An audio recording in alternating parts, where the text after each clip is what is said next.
समय भगवान के सम्मुख में जब भगवान शंकर के साक्षी में जब पहुंचे, आपके सामने पूजन में कोई भी सामग्री नहीं है, आपके पास में न दिया है, न बाती है, न गर्भवती है, न चंदन है, न कपूर है, न कोई सामग्री है, केवल एक आंख का पुष्प और एक लोटा जल आपके पास में है। शिवालय में पहुंचकर शीतल आरती का प्रयोग करो।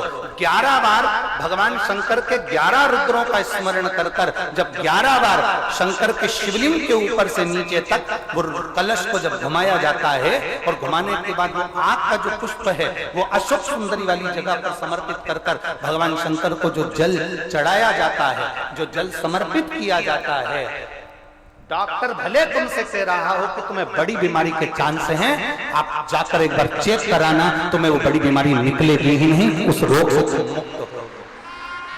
इसको शीतल आरती का प्रयोग किया गया। ये शीतल आरती,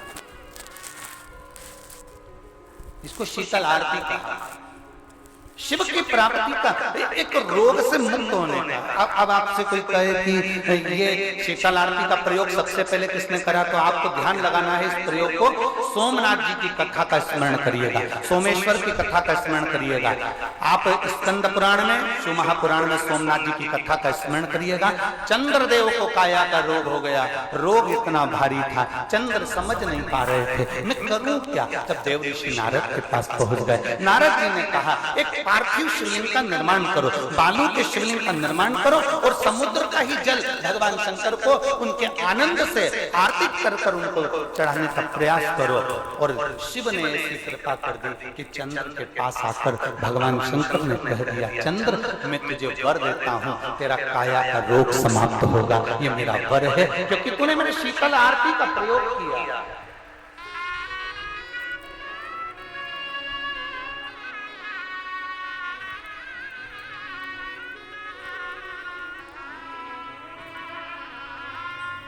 मेरी जीजियों, दो चीजें बड़ा स्मरण में रखिएगा। एक बैसाख महीने में मट्टी के पात्र का जल, अभी अभी क्या चल रहा है, फागुन, अभी क्या चल रहा है, फागुन। जब बैसाख का महीना आए,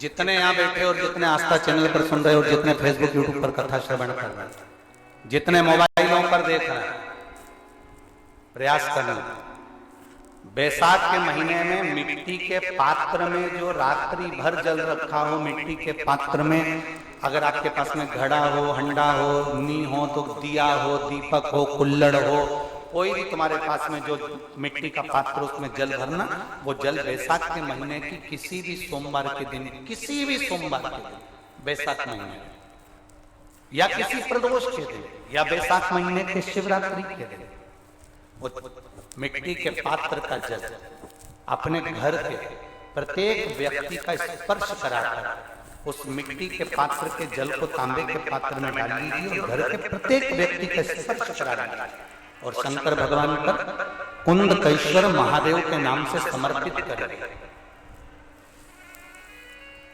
कुंडकेश्वर महादेव कभी जीवन में पीछे पलट कर देखने की जरूरत नहीं पड़ेगी, आप उन्नति की सीढ़ी की ओर बढ़ते चले जाएंगे।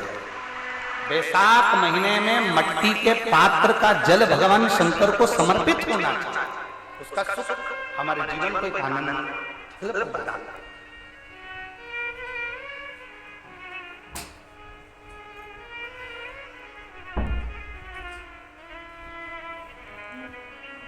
जिसे कहते हैं ना, कोई अच्छा मिले ना मिले, धन मिलने से कोई भाग्यशाली नहीं होता, सत्ता मिलने से कोई भाग्यशाली नहीं होता, वैभव मिलने से कोई भाग्यशाली नहीं होता।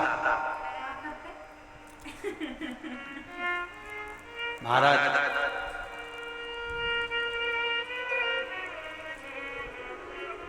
धन मिलने से कोई भाग्यशाली नहीं होता, वैभव मिलने से कोई भाग्यशाली नहीं होता, सत्ता मिलने से कोई भाग्यशाली नहीं होता, बड़ा मकान मिल जाने से कोई भाग्यशाली नहीं होता। शिव महापुराण की कथा कहती है अगर दो सही मिल जाएं तो तुम्हारा जीवन सफल हो जाए, एक गुरु सही मिल जाए और दूसरी घरवाली सही मिल जाए तो तुम्हारी जिंदगी स्वर्ग। दो सही मिलना चाहिए। धन मिलने से कोई भाग्यशाली नहीं होता, वैभव मिलने से कोई भाग्यशाली नहीं होता, सत्ता मिलने से कोई भाग्यशाली नहीं होता, बड़ी मकान बड़ी गाड़ी मिलने से कोई भाग्यशाली नहीं होता। दुनिया का सबसे भाग्यशाली व्यक्ति वो होता है जिसको दो ठीक मिल गए, दो अच्छे मिल गए। एक गुरु अच्छा मिल जाए, दूसरी